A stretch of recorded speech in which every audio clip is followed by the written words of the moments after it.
ইসলামে আমাদের জন্য ফার্স্টে ভিত্তির উপর ইসলাম প্রতিষ্ঠিত।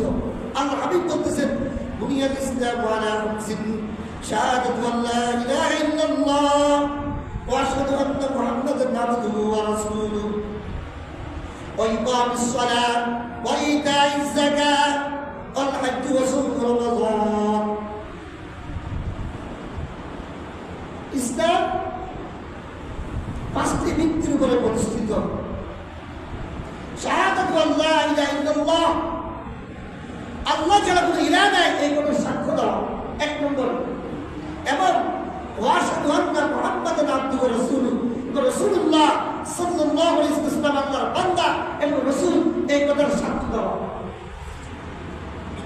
মুখে স্বীকার, অন্তরে বিশ্বাস, বাস্তব জীবনের আমল, এই তিনটার সমন্বয়ে ঈমানের পরিপূর্ণতা লাভ করবে। দ্বিতীয় নম্বর পয়েন্ট হচ্ছে ওয়া ইকামিস সালাহ, নামাজ কায়েম করা, নামাজ প্রতিষ্ঠা করা। ওয়া ইতাইজ যাকাত, তৃতীয় নম্বর পয়েন্ট যাকাত আদায় করা। ওয়াল হজ্জ, চতুর্থ নম্বর পয়েন্ট হলো হজ আদায় করা। পঞ্চম মাসের রমজান, পঞ্চম নম্বর পয়েন্ট হলো রমজান মাসের রোজা রাখা।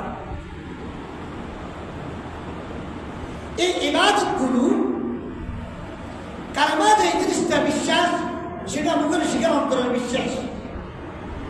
আর বাস্তব জীবনের যে আমলগুলো হবে এই পাঁচটার মধ্যে যাকাত, নামাজ, যাকাত, হজ, রোজা। অর্থাৎ নামাজের বড় স্থানে অবস্থান করেছে যাকাত। যাকাত ইসলামের একটা গুরুত্বপূর্ণ পয়েন্ট। ইসলামী রাষ্ট্রের জন্য, রাষ্ট্র দাঁড় করার জন্য একটা অর্থের মেরুদণ্ড যাকে বলা হয়। পবিত্র কোরআনের মধ্যে নামাজের কথা এসেছে ৮২ বার, আর যাকাত শব্দটি এসেছে ৩২ বার এসেছে।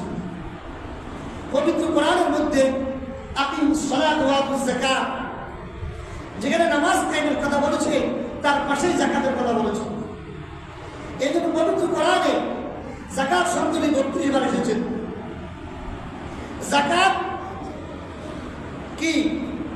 যাকাত শব্দের অর্থ হচ্ছে বৃদ্ধি করা বা পবিত্রতা, বিশুদ্ধতা অর্জন করা।